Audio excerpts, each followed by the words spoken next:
et bronze, donc argent et bronze. Maintenant, nous allons parler du choix des prestataires. Ce sont des informations qui seront essentielles pour vous dans cette aventure. Ce seront des informations très utiles. On va parler de ressources, on va parler des cliniques, des donneuses, des avocats, on va parler du budget en particulier. Est-ce que ça va? Est-ce que tout va bien? Je sais que c'est une journée très longue. Je vous avais dit oui, il faut vraiment continuer à écouter. On va parler des meilleures pratiques en termes de coûts et on va vous parler de notre programme GPAP, programme d'assistance homoparentalité pour les désavantages, éligibilité, processus.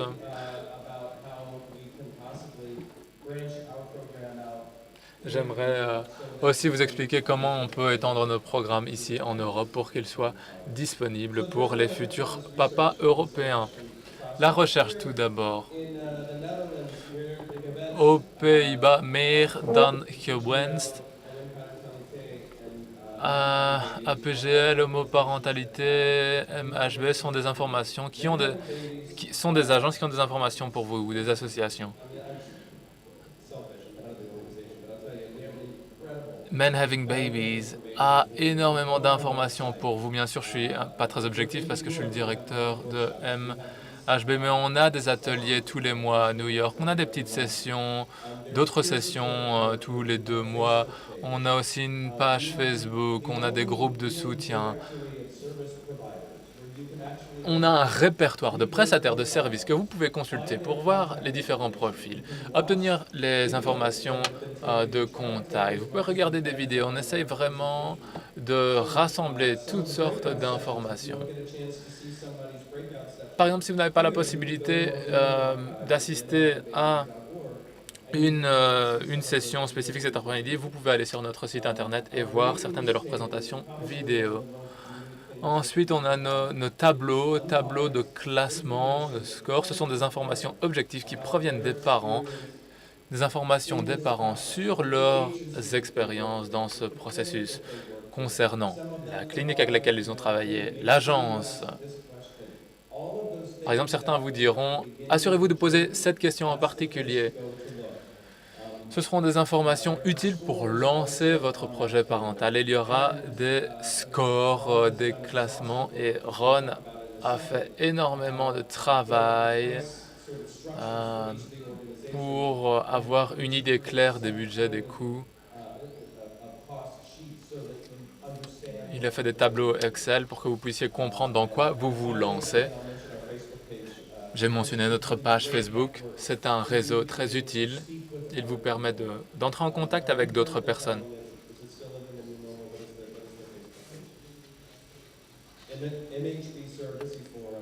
Voilà, c'est MHB Surrogacy Forum sur Facebook, Forum GPA en français.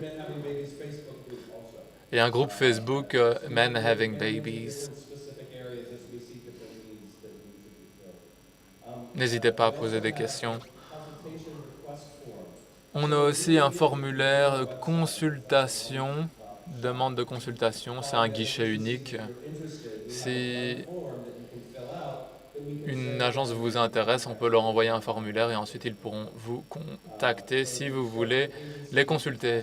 Donc commencez avec l'agence ou la clinique, demandez qui sont leurs partenaires et demandez-leur des références aussi. Assurez-vous de le faire parce qu'une bonne agence vous dira, voilà, on a des clients, si vous voulez entrer en contact avec eux, n'hésitez pas à le faire. Bien sûr, les agences choisiront leurs clients et les agences vous raconteront de belles histoires. Néanmoins, ces personnes-là seront honnêtes avec vous si vous avez des questions. Posez-leur. C'est vraiment un bon point de départ pour vous. Je vais passer la parole à Ron. Ron va parler du choix d'une agence.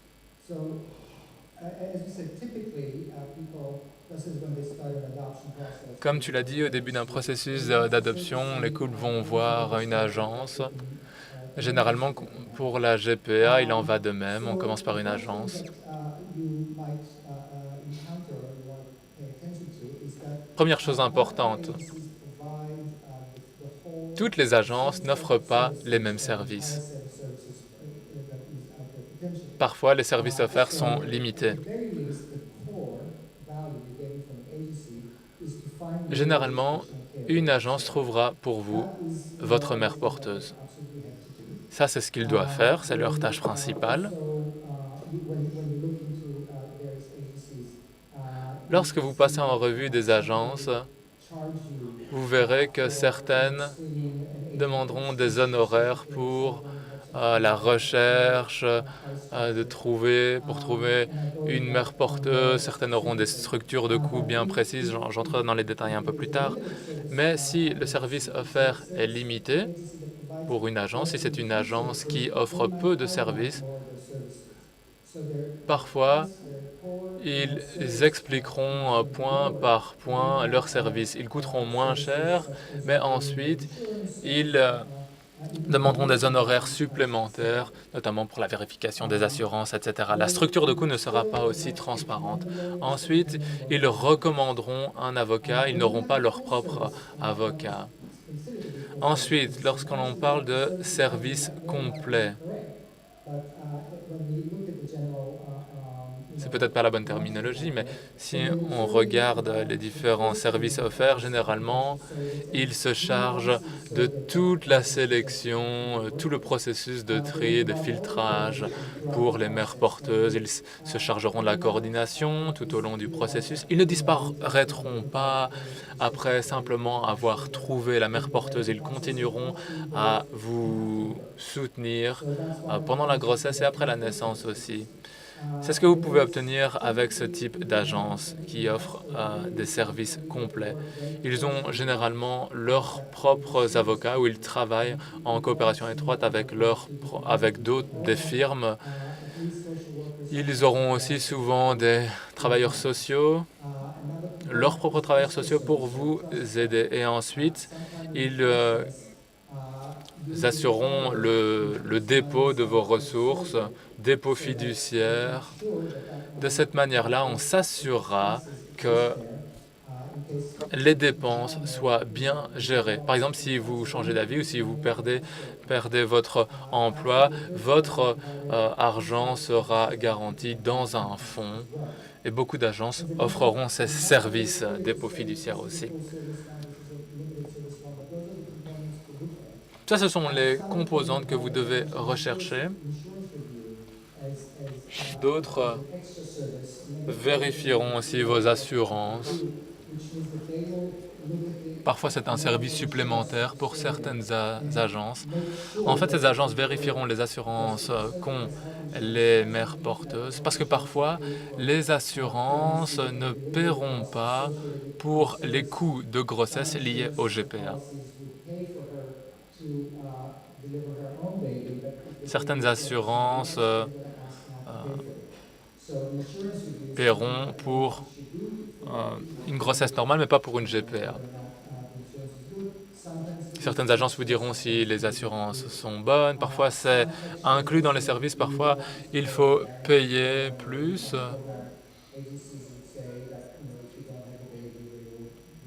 Ensuite, d'autres agences offrent des garanties. Si vous n'arrivez pas à avoir d'enfant, alors vous aurez un remboursement. Ça existe aussi. Vous pouvez y réfléchir. Ensuite, certaines agences sont affiliées auprès d'une ou deux cliniques. Ensuite, d'autres agences travaillent avec beaucoup de cliniques. Bien sûr, il y a des avantages dans les différentes approches. C'est à vous de voir ce qui fonctionne le mieux pour vous. Ensuite, un autre service supplémentaire qui est parfois utile, un encadrement supplémentaire, soutien. C'est un accompagnement qui vous permet d'avoir d'autres idées, d'autres conseils.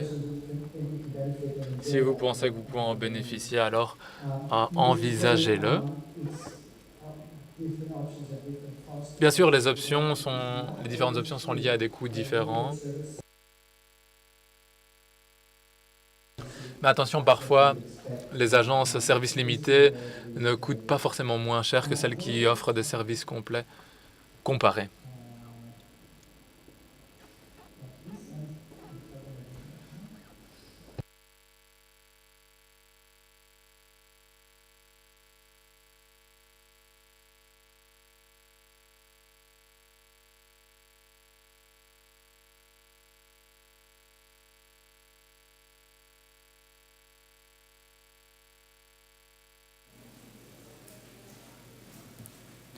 Here you go. How long did it take me to recover? Voilà, j'ai retrouvé la présentation.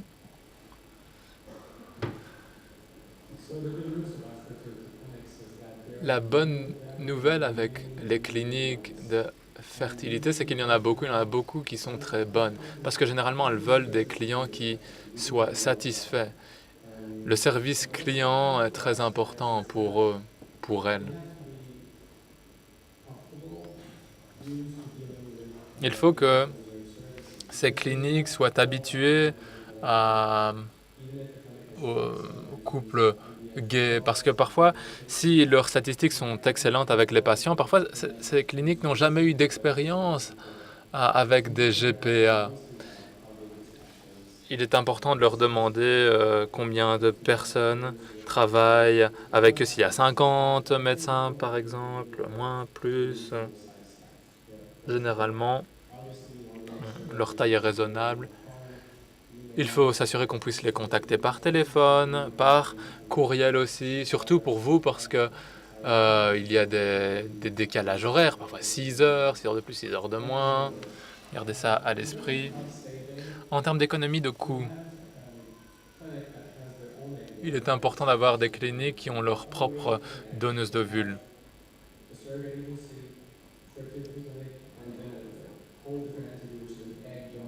Parce que parfois, vous savez, donc il y a l'agence, la clinique, et après, il y a une autre organisation qui se charge du don des ovules, des ovocytes, etc. Mais je pense, et c'est ma propre expérience et mon opinion, s'il y a une clinique qui a ses propres donneuses d'ovules, c'est parfois plus facile, ça représentera des économies de temps. Parfois, les cliniques se chargent aussi de la congélation des ovules.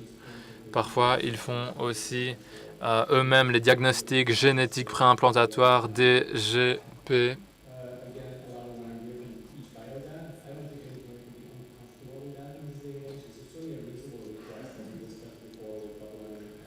Ensuite, les doubles transferts d'embryons, certains le font, la plupart le font. Généralement, on transfère 2 embryons. Et chaque embryon est fécondé par le sperme d'un des 2 papas. C'est souvent une requête que l'on a des clients.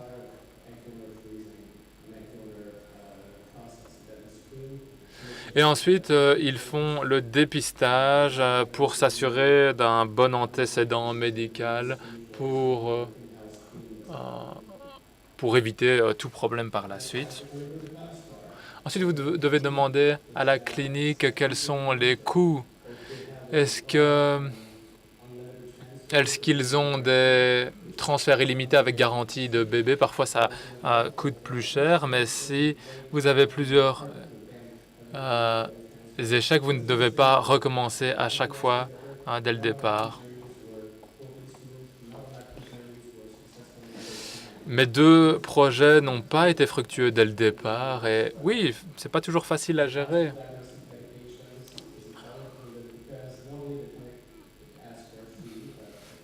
Vous savez, les cliniques demandent des honoraires, laboratoires, mais parfois on ne vous dit pas que les médicaments coûtent des milliers d'euros. Assurez-vous d'avoir beaucoup d'informations à ce niveau-là aussi.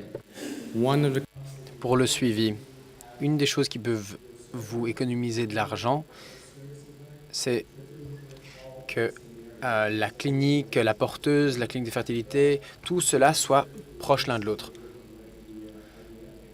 Si votre mère porteuse vit près de là où la FIV va avoir lieu, cela peut vous économiser de l'argent. Si votre mère porteuse vient d'un autre État et qu'elle va être suivie dans son État, il faut savoir si les choses sont bien préparées pour cela. Je ne vais pas vous donner des détails, mais une fois qu'il y a l'extraction des ovocytes et lorsqu'ils sont transférés, votre mère porteuse va rentrer là où elle vient et il faut mesurer, faire des prises de sang presque tout le temps jusqu'à la 12e semaine. Donc il faut savoir si tout est bien en place pour le faire et s'ils peuvent avoir... est-ce que tout est bien en place si la donneuse et la porteuse ne sont pas locales? Est-ce qu'ils font partie du GPAP? C'est quelque chose qui peut vous permettre d'avoir accès à des sources de financement et à des réductions.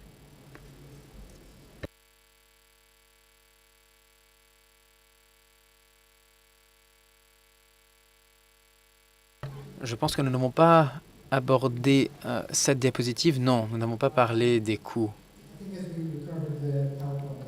Je crois qu'en récupérant la présentation PowerPoint, j'ai sauté cette diapositive. Évidemment, il y a un aspect coût dont il faut parler aux agences. Non, nous n'en avons pas parlé. Non?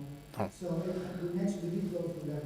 Donc oui, nous avons parlé du niveau de service et j'ai brièvement abordé le fait que l'une des questions que l'on peut vouloir poser à l'agence plutôt qu'à une clinique, c'est s'ils ont un soutien psychologique, parce que c'est ça quelque chose qu'il va falloir faire ailleurs. Sinon, il faut également demander la taille de leurs effectifs, le nombre de papas homosexuels avec qui ils ont travaillé et s'ils ont travaillé avec des Européens. Mais avec une agence, tout particulièrement, il faut le dire, il y a des honoraires qui sont inclus et d'autres qui ne sont pas inclus. C'est quelque chose qui est disponible dans les documents que nous vous avons donnés. À vrai dire, je n'ai pas la bonne version, mais derrière, nous avons mis un tableau Excel. C'est le genre de choses qui pourrait vous faire décider de ne pas avoir d'enfants. Mais ne vous laissez pas décourager. Lorsque vous serez prêt, lorsque vous serez dans le processus, revenez à ce tableau Excel. Nous en avons une pour les coûts d'agence et une autre pour les coûts de clinique. Pour la clinique, pour l'agence, cela couvre également les coûts liés à la porteuse et pour la clinique, ceux liés à la donneuse. Ce sont des statistiques qui proviennent de l'analyse que nous avons faite d'après les coûts liés à différentes agences et différentes cliniques. Cela pourrait également vous servir de liste. Et lorsque vous parlerez à une agence ou à une clinique, leur demandez quels sont les coûts liés à chaque élément.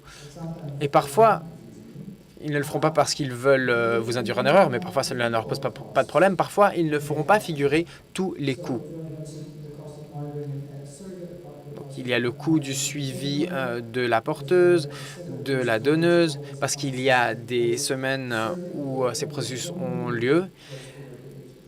La mère porteuse et la donneuse ne se déplacent pas vers là où se trouve la clinique. Ce sont des choses qui ne seront pas forcément abordées lorsque vous parlerez de coûts à la clinique au départ. Ils vous parleront peut-être des coûts de déplacement.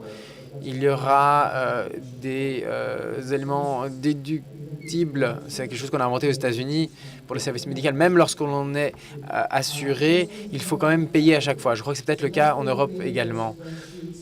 Parfois, ce sont des choses qui n'apparaissent pas. Donc, c'est pour ça que nous avons créé ces tableaux, pour que vous puissiez parler de tous ces éléments, pour pouvoir envisager tous les éléments coûts qui sont concernés. Au moment de parler à cette agence, vous pourrez donc parcourir cette liste avec eux pour savoir comment, en général, ils dédommagent les donneuses, par exemple. Pardon, les porteuses.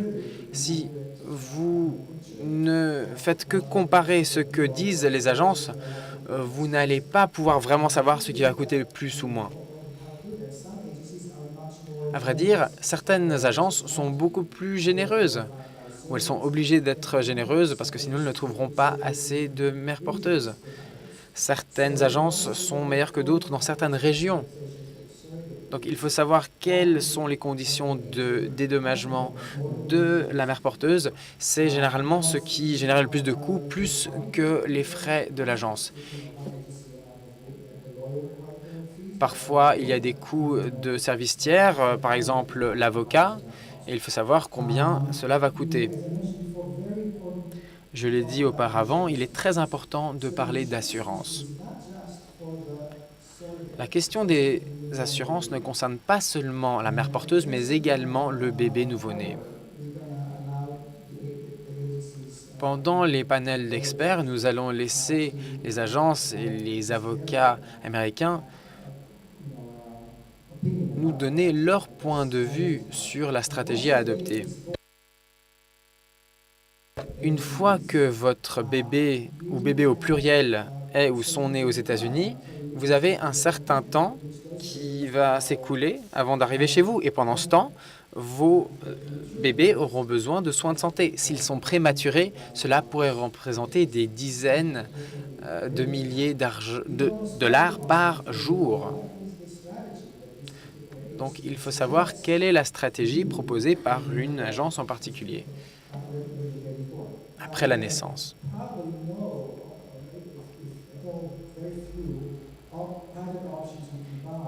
Il y a très peu d'options privées que l'on puisse obtenir pour l'assurance internationale des enfants. Généralement, il y a une liste d'attente de 2 semaines. Alors, généralement, c'est trop tard. Donc, il faut parler aux agences pour connaître leur stratégie au moment de la couverture de soins de santé de votre bébé. Je crois que les couples allemands ont peut-être des options qui viennent d'Allemagne. Peut-être que c'est le cas pour d'autres pays. Mais c'est quelque chose qu'il faut essayer de régler avec l'agence lorsque vous parlez avec eux la première fois.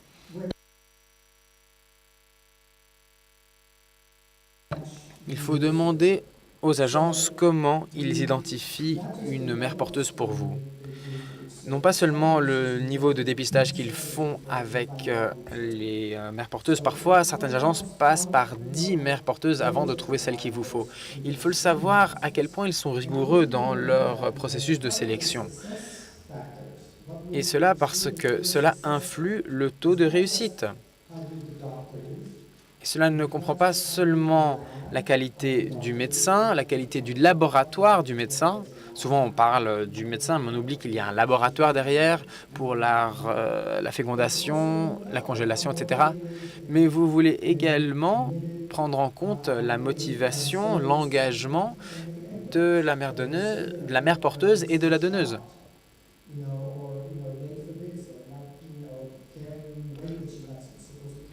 Parce que si elle fait quelque chose qu'elle ne devrait pas faire, par exemple porte quelque chose qu'elle ne devrait pas porter, tout cela va affecter votre GPA.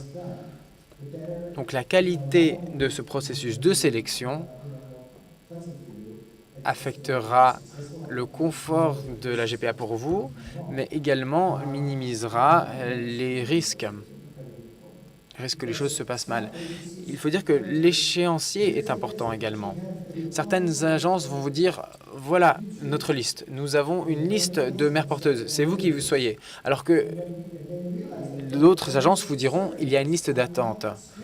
Et vous vous rendez compte qu'il s'agira de mères porteuses qui n'ont pas encore été dépistées. Elles ont juste rempli un questionnaire avec tout ce qu'il fallait. Mais elles n'auront pas encore donné leurs dossiers médicaux pour que l'on voit si elles ont déjà eu des fausses couches, par exemple. Elles n'auront pas été évaluées d'un point de vue psychologique. C'est des choses qu'il faut faire. Ils leur demandent parfois même pas s'ils veulent bien porter un enfant pour un couple gay. Parfois, vous aimez beaucoup le profil, vous n'avez même pas parlé à cette femme, ensuite elle passe par le dépistage et elle n'est pas sélectionnée. Parfois, cela peut arriver 10 fois. Et généralement, c'est le nombre de porteuses qui sont mises de côté par les agences. Nous avons donc parlé d'assurance et des temps d'attente. S'il y a un dépistage, il faut leur demander combien de temps cela peut prendre. Cela peut prendre quelques semaines au minimum, mais cela peut aller jusqu'à 1 an, voire plus. Il y a certaines personnes qui veulent bien attendre 1 an plus pour le bénéfice dont on a parlé, l'équilibre entre le coût et le temps. Certaines agences ont des options moins chères à proposer, mais en contrepartie, il faut attendre plus longtemps. Enfin, je veux parler de l'obligation d'utiliser une agence pour un petit frère ou une petite sœur. Certaines agences vont vous dire que si vous voulez un petit frère ou une petite sœur pour votre enfant, plus tard, là, certaines agences vont vous demander non seulement si vous voulez la même mère porteuse, mais ils vont vous demander également de passer par eux et de payer exactement ou presque les mêmes honoraires pour le petit frère, la petite sœur. Certaines agences vous laisseront faire ce que vous voulez ou vous autoriseront à faire sans une agence ou de modifier les conditions pour la deuxième fois. Si vous envisagez d'avoir plus d'un enfant, il faut poser cette question le plus tôt possible. Oops, why is that not working? Okay.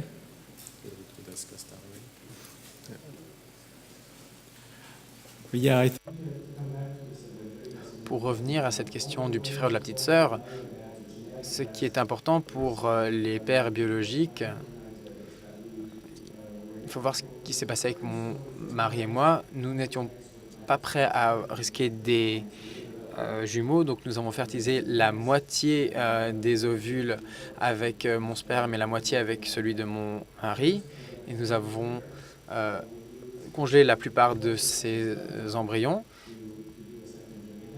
Et pour le deuxième enfant, nous avons utilisé un de ces embryons. Et ce deuxième GPA est beaucoup moins cher. C'est quelque chose que l'on peut établir avec l'agence dès le départ. Il faut décider des conditions. Et ces embryons sont déjà créés à ce moment-là. Il n'y a donc plus besoin de repasser par le processus de don. Donc je dis toujours que nos enfants ont été conçus le même jour, parce que c'est vrai, mais ils sont nés avec 3 ans d'écart. Donc ce n'est pas bon marché, mais c'est meilleur marché que de faire 2 GPA complètement séparés. Je vais parler donc du processus d'identification de donneuses. Je crois que j'en ai déjà beaucoup parlé. Donc de la trouver vous-même, c'est un avantage. Non, pardon, la proximité, c'est un avantage. Cela limite les coûts. Ensuite, la fertilité démontrée était très important. On évitait autrefois les femmes qui avaient eu des fausses couches, etc. Mais on assume maintenant que la plupart des femmes qui ont entre 19 et 30 et quelques années sont fertiles. Mais si on vous propose une femme, une donneuse qui a 30 et quelques, là, on peut se poser des questions. Il y a peut-être un risque.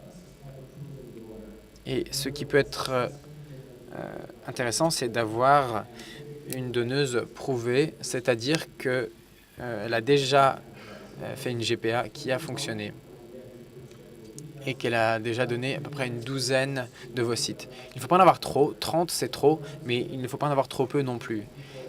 Une donneuse qui a donné 18 ovules, par exemple, par le passé, ce serait idéal. Encore une fois, il y a un processus de sélection. Une chose que je n'ai pas encore dite, c'est l'ethnicité. Si votre partenaire est par exemple africain et vous, vous êtes caucasien, cela va peut-être changer les choses. Peut-être que vous allez préférer une donneuse africaine pour la fertiliser. Mais cela va dépendre. Si votre partenaire est comme le mien, il n'est pas trop grand, qu'il a les cheveux bruns, les yeux bruns, ce n'est pas trop un problème parce que c'est le même groupe ethnique. Il y a des agences qui sont spécialisées en ovules asiatiques, juifs, noirs, etc. C'est quelque chose qui pourrait être important.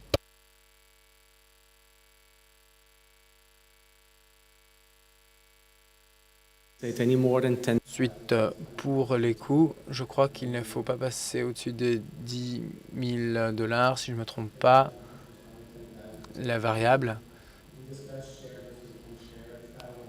Donc pour le don, on a parlé du partage ou pas du partage. Encore une fois, il doit y avoir un dépistage au point de vue des médicaments ou des drogues qu'elle peut avoir prises. Si votre donneuse vous dit « je vais vous donner 12 ovules » et que la première fois elle vous en donne 6, parfois cela arrive, ou parfois ce sont 6 ovules de mauvaise qualité, là vous pouvez avoir une garantie selon les conditions d'avoir un nouveau cycle sans que cela génère des coûts additionnels. Et ça, il faut en parler à l'avance. L'information et la présentation. Encore une fois, c'est une décision à prendre. Est-ce que vous voulez avoir un profil de votre donneuse? Est-ce que vous voulez avoir une vidéo? Est-ce que vous voulez que ce soit complètement anonyme? C'est à vous de choisir. Il vous faut choisir une clinique qui mette à disposition les conditions qui vous conviennent. Si vous voulez que ce soit un don tout à fait anonymes ou que ce soit des donneuses qui veulent bien faire partie de votre famille à long terme, eh bien, il faut en parler dès le départ.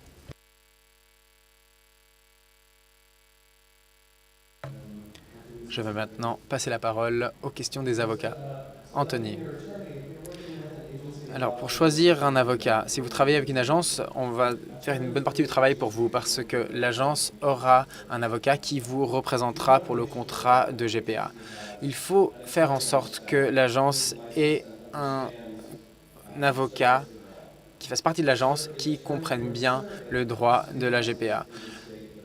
Pour la porteuse, il faut qu'elle soit représentée par un avocat de son État.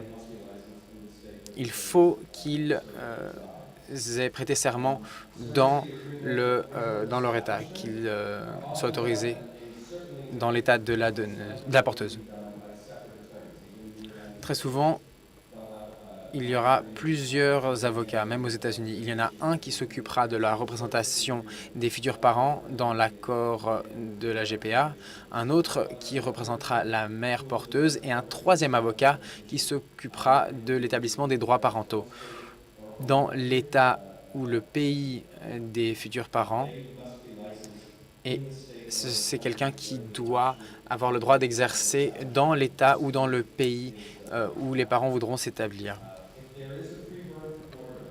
S'il y a un ordre prénatal, comme on les appelle, il s'agit donc d'un document qui, dans la plupart des cas, fait en sorte que la mère porteuse renonce au droit de parenté.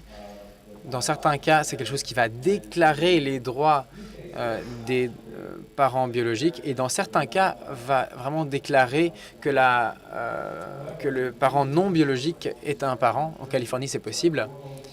Mais il faut savoir quels sont les critères nécessaires pour votre pays d'origine. Aux Pays-Bas, il faut avoir un ordre prénatal qui déclare la parenté du père biologique, mais il faut que le nom de la mère porteuse apparaisse. Une fois que vous avez fait ça, les droits parentaux pourront être établis pour le parent non biologique. La personne qui établit vos droits parentaux pour le parent non biologique doit être une personne qui comprend bien le droit et doit être habilitée à travailler dans le pays où vous allez établir ces droits. Et la dernière chose dont je veux parler, c'est l'établissement des droits parentaux. Il faut savoir qu'il s'agit d'une procédure qui est différente de l'obtention de la citoyenneté pour votre enfant. Il va généralement falloir passer par un avocat d'immigration spécialisé en immigration si l'autre avocat ne peut pas le faire seul. Donc il y a deux questions séparées. L'établissement des droits de parenté du parent non biologique, et l'établissement de la citoyenneté de l'enfant. Passons maintenant à la section suivante.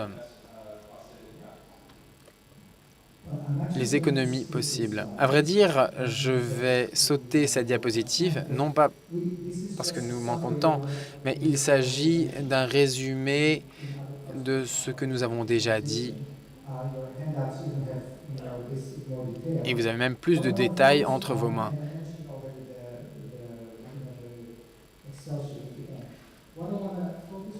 Ce sur quoi je veux me concentrer, c'est quelles sont les meilleures pratiques pour limiter les coûts que nous avons découvertes au fil des années. Évidemment, il y a certaines choses que vous pouvez contrôler. Nous appelons ça les facteurs choix. Il y a d'autres choses qui échappent à votre volonté. Cela dépend des circonstances. Et enfin, il y a les aléas.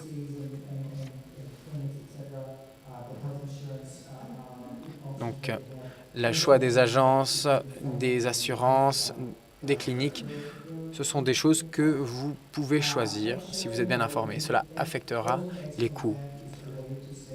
Choisir des ovocytes congelés, c'est quelque chose qui peut réduire les coûts. Cela n'est convenable que si vous êtes certain d'obtenir suffisamment d'ovocytes. Si vous voulez un enfant avec une source de sperme et que vous ne pensez pas vouloir d'autres enfants, là, cela peut vous convenir. Si vous voulez revenir pour un autre enfant, parfois, on a un nombre limité d'ovocytes de la part d'une banque d'ovules ou d'un partage d'ovules. Si vous savez que vous voulez une famille avec 2 enfants, ce n'est pas une bonne manière de limiter les coûts. Le nombre d'embryons transférés. Il y a toute une série de raisons qui vont faire que vous choisissiez 1 ou 2 embryons, mais cela va également affecter les coûts. De plusieurs manières. Parfois, vous transférez un à la fois, cela coûte plus cher parce qu'il faut faire plusieurs transferts. Mais si vous finissez par avoir des jumeaux, il ne faut pas seulement plus dédommager la mère porteuse, 5 000 $ de plus, généralement, mais il peut y avoir des coûts supplémentaires, le repos et des coûts médicaux supplémentaires si la mère porteuse commence à avoir des soucis dans sa grossesse. Donc, je ne veux pas vous dire de faire quelque chose ou l'autre, mais sachez que c'est quelque chose qui relève de votre décision et qui peut affecter le coût. Pour ce qui est le nombre de sources de sperme, il y a des tests à faire si vous êtes 2, des tests supplémentaires, mais il peut y avoir d'autres implications. Votre âge, votre résidence et votre statut VIH sont des circonstances qui peuvent affecter vos coûts. On peut devenir parent GPA si on est séropositif. Nous avons 2 clips vidéo disponibles qui parlent de ce cas de figure particulièrement et cela affecte les coûts. Cela représente généralement 10 000 $ de plus à débourser. Maintenant, les facteurs aléatoires, si vous avez des jumeaux, s'il faut faire plusieurs tentatives, cela va affecter les coûts également.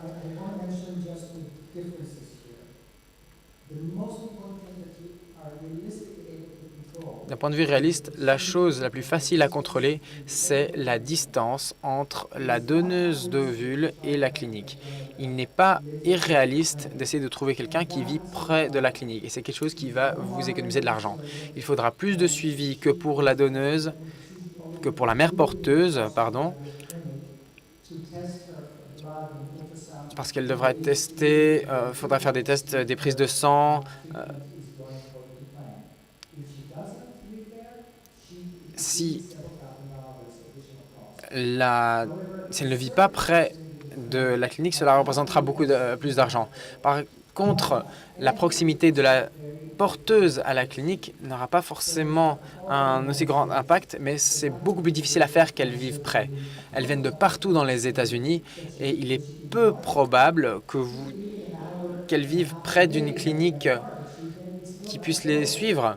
Parfois, elle peut vivre à 1h30 à 1h30 de distance, mais elle ne va pas le faire pour juste un test, une prise de sang. Elle va aller à sa clinique locale.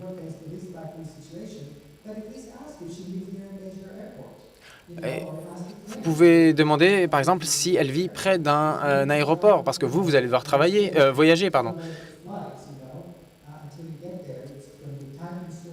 Si vous voulez aller aux États-Unis, si elle vit loin d'un aéroport international, cela va prendre du temps et être coûteux, alors que si elle vit près d'Atlanta, de Chicago, de New York, cela sera beaucoup plus facile et moins coûteux pour vous d'aller lui rendre visite.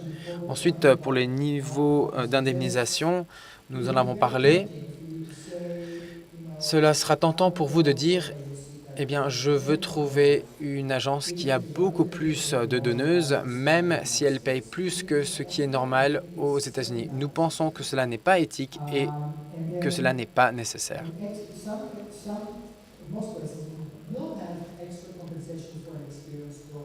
Dans la plupart des cas, il y aura une compensation, un dédommagement additionnel pour une donneuse expérimentée. Cela ne représenterait que 2 ou 5 000 $ supplémentaires, mais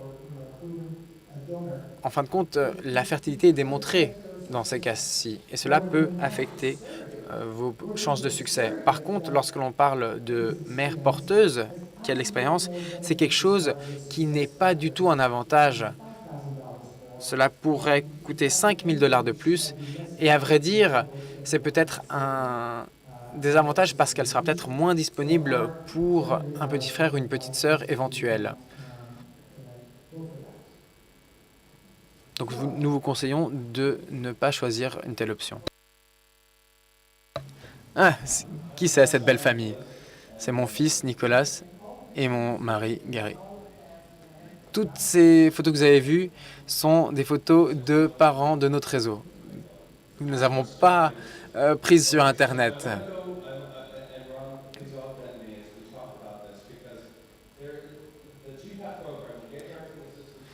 Le programme GPAP, le programme d'assistance pour l'homoparentalité. J'ai répondu à beaucoup de questions de journalistes ce week-end qui pensaient que notre organisation venait pour se faire de l'argent sur votre dos. Et j'ai dû leur expliquer que nous étions une association sans but lucratif. Nous prenons l'argent que nous récupérons, moins les coûts d'opération, et nous les réinjectons dans ce programme d'assistance. Donc voilà la structure que nous avons mise en place. Cela a pris beaucoup de temps. Cela a été quelque chose de tout à fait fascinant pour nous. En ce moment, ce que nous faisons consiste à faire en sorte que l'étape 1 soit disponible pour les clients européens. Il y a 2 étapes. Nous les appelons l'étape 1, le coup de pouce pour la GPA. Cela donne l'accès à des réductions. J'ai fait un atelier sur des questions légales à New York et il y a un couple qui ont eu des réductions de 40 000 $ grâce à ces réductions. C'est très important. Donc, une fois que l'on fait une demande pour l'étape 1, on peut choisir l'un de nos 40 prestataires. Nous essayons d'en rajouter. Ce sont donc des prestataires qui vous font des réductions.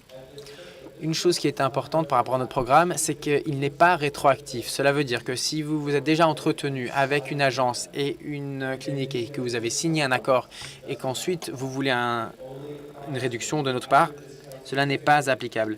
Cela n'est possible que lorsque vous avez un certificat de réduction, vous allez vers une agence, vous leur demandez s'ils font partie de l'UGPAP et qu'ils disent oui, et là, vous pouvez avoir droit à cette réduction. Mais vous pourrez parler de tout ça avec les prestataires. On accepte des demandes pour la première phase tout au long de l'année. Allez sur menhavingbabies.org/assistance.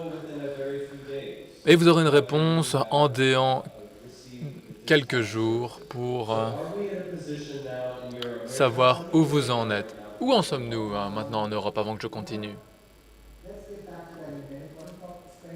Continue à expliquer ça et je reviendrai à ta question un peu plus tard. Ok, on va passer à l'étape 2 et puis on parlera aux spécificités de l'Europe parce qu'on est en train de travailler avec vos organisations pour essayer de mettre une structure en place pour mettre en œuvre le programme ici. Ensuite, il y a l'étape numéro 2, l'assistance au soutien direct. Lors de cette deuxième étape, on offre des subventions jusqu'à 20 000 $ et des services gratuits de la part de prestataires externes. Ce sont des contributions essentielles pour que de futurs parents puissent avoir des enfants.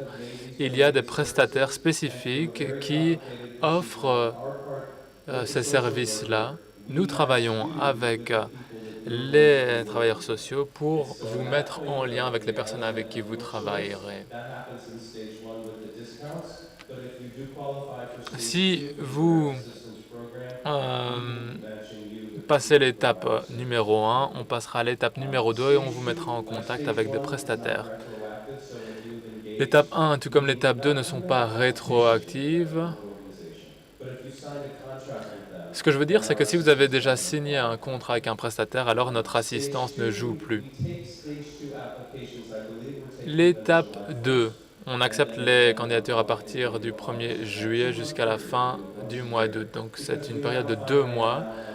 Pourquoi? Eh bien parce que l'argent disponible n'est pas infini et on doit savoir exactement combien de personnes on pourra aider, quels seront les types de services que l'on pourra proposer. Une fois que l'on reçoit toutes ces candidatures, on a un comité qui les examine. Les candidatures pour l'étape 2 sont bien plus détaillées, mais on a un comité qui est distinct du conseil d'administration de MHB qui passe toutes ces applications, ces candidatures en revue.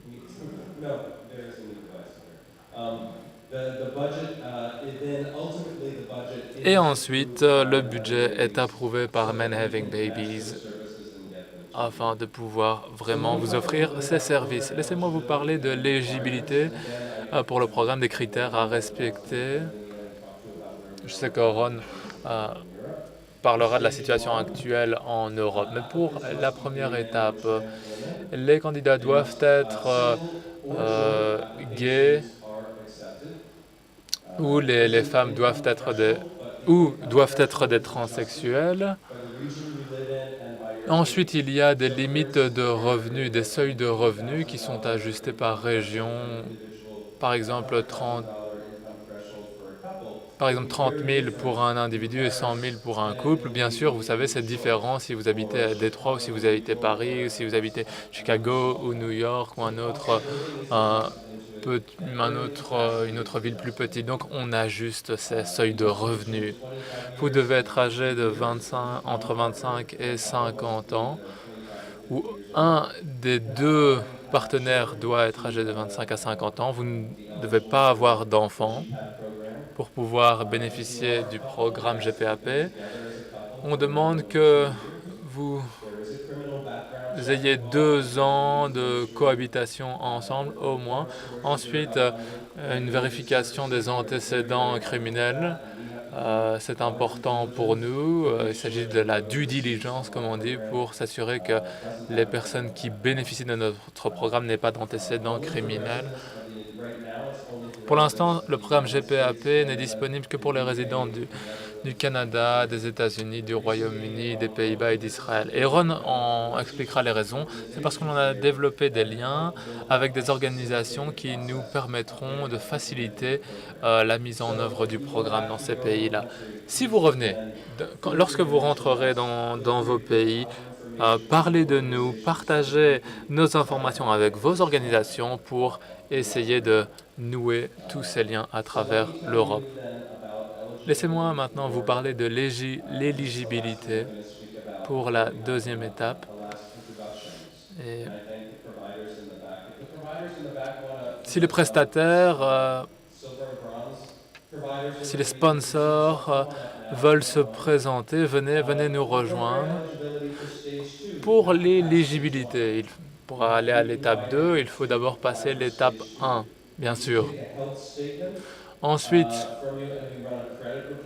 on s'assure de vérifier votre historique médical, votre note de solvabilité aussi, note de crédit. Il y a une déclaration financière que vous devez établir parce qu'en fait, on a besoin de ces informations et on pourra comparer ça avec les coûts des prestataires externes. Ainsi, on veut s'assurer que vous ayez les moyens financiers nécessaires en cas de pépin. Interview, entretien psychosocial, une assistante sociale vous posera des questions sur la parentalité, sur vos motivations pour le programme et votre état de préparation également. Pour l'instant, cette phase 2 n'est disponible que pour les ressortissants d'Israël, du Canada et des États-Unis. On aimerait avoir bien plus de pays, mais on a besoin de votre soutien, de votre coopération. Ron en va en parler et va présenter les autres sponsors, les autres prestataires de services. Voilà, ce sont les critères que l'on a. Pourquoi sommes-nous venus ici? Pourquoi avons-nous organisé cette conférence? On veut étendre le GPAP pour les Européens.